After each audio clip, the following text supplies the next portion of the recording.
Bonzi, let me try this one on you. Somebody earlier in the chat in the scroll asked about students in the health professions, and they're at a pivotal moment in their education and development and moving into systems now.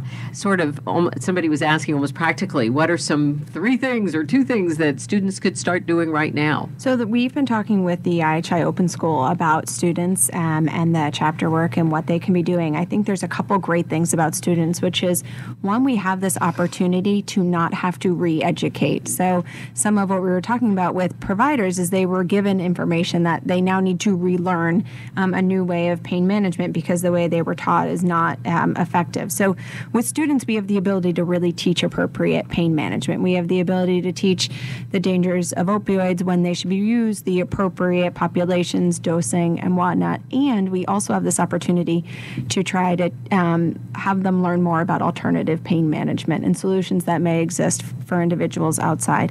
The other area that we're seeing students start to get involved is because they're younger at the kind of high school level. So having students go and do kind of public health work in schools, talking about the dangers of opioids. Again, there are just any number of countless tragic stories about high school students. Sports are more and more important. Children are pushed, they get injured. We know these things happen, and yet they inadvertently become addicted to opioids because of an injury. So if we can use students in the community to really talk about the real dangers of opioids that are prescribed, I think that's another really useful mechanism.